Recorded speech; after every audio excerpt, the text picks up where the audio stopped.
Le Grand Matin Sud Radio, 7h-10h. Patrick Roger. Il est 7h41. Sud Radio vous explique en fait ce matin sur l'immigration, parce qu'il y a eu des chiffres qui ont été donnés en fait hier.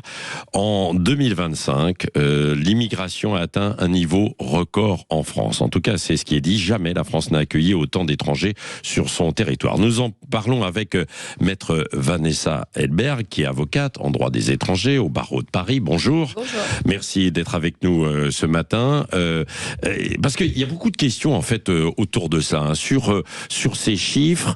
Il y a Bruno Retailleau qui a dit hier, ça montre à quel point on ne maîtrise plus notre politique migratoire. Après, on va voir aussi les régularisations et puis même la proposition de Darmanin. Sur ces chiffres, tout d'abord, quels commentaires peut-on apporter ? Alors, moi, j'avoue ne pas du tout avoir la même lecture de ces chiffres que ce que j'ai pu entendre depuis qu'ils sont sortis, puisqu'effectivement, ils ont parlé de plus de délivrance de titres de séjour, et en fait, la baisse significative qu'il y a eu depuis la Covid sur la délivrance de titres de séjour était du fait d'un dysfonctionnement de la préfecture, puisque depuis la Covid, les procédures ont été dématérialisées, et de ce fait, il n'y avait plus les moyens humains, l'effectif suffisant en interne dans les préfectures pour répondre à toutes les demandes. Et c'est vrai que depuis un an, au cabinet, on constate quand même qu'il y a davantage de délivrance de titres de séjour, et j'ai le sentiment que ce dysfonctionnement que nous vivons depuis la Covid est en train un petit peu de se réparer. Ça, c'est pour le premier chiffre qui a été donné.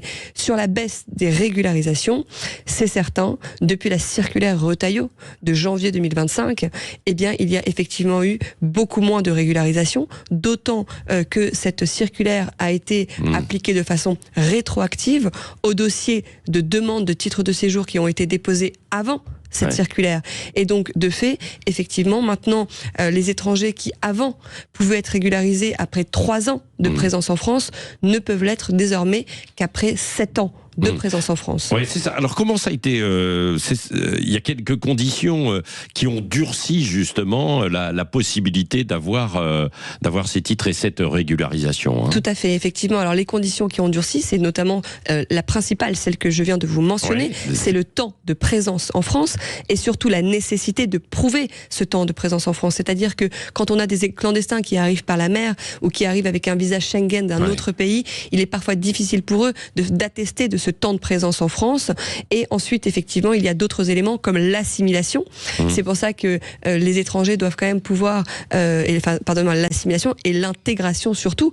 Les étrangers doivent maintenant pouvoir faire la démonstration qu'ils parlent un français d'usage, je dirais d'un niveau au moins de CM1, CM2, mais aussi qu'ils s'intéressent à la culture française, c'est-à-dire qu'il faut être en mesure de produire des tickets de cinéma pour montrer qu'on s'intéresse au cinéma français, au théâtre français, à la chanson française, à la culture française en général, qu'on a des cercles d'amis français, l'intégration en général, effectivement. Oui, et alors est-ce que certains ne préfèrent pas, dans ces conditions, rester clandestins plutôt que d'essayer d'être régularisé? Alors non, pour la bonne et simple raison qu'évidemment, vous savez, être clandestin, c'est aussi être victime très souvent d'esclavage moderne, de faire des heures de travail absolument infinies pour des rémunérations au SMIC, voire parfois de payer eux-mêmes leurs charges salariales, les cotisations. Et ça existe. Et ça c'est mon quotidien. C'est votre quotidien. Dans quel secteur? Dans tous les secteurs? Alors, dans tous les secteurs, effectivement, notamment restauration, bâtiment et agriculture. Oui. Et là, alors, même s'ils sont clandestins, ils sont toujours employés, malgré tout, dans tous ces secteurs. Alors, c'est effectivement l'incohérence.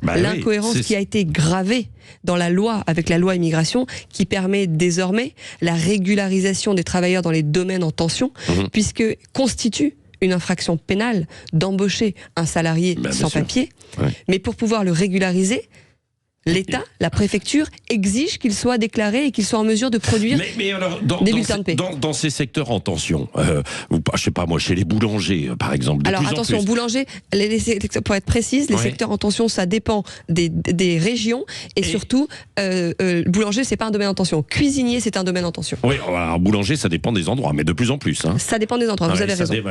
Bien sûr, mais aussi dans le bâtiment.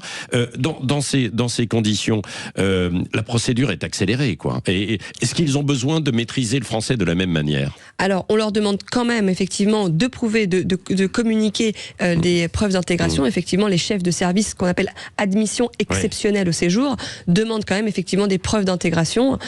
Et effectivement, il faut être en mesure de communiquer au moins 12 bulletins de paix les 24 derniers mois. Voilà, c'est ça. Alors, Gérald Darmanin, le ministre, en fait, de l'Intérieur, a proposé de suspendre les entrées régulières pendant 2 à 3 ans avant de mettre une politique de quotas en place. Est-ce que c'est réalisable ou pas? Qu'en pensez-vous? Alors, déjà, ça m'a fait doucement rigoler, puisqu'effectivement, c'était la proposition de Valérie Pécresse en 2022, qui a fait 5% au présidentiel.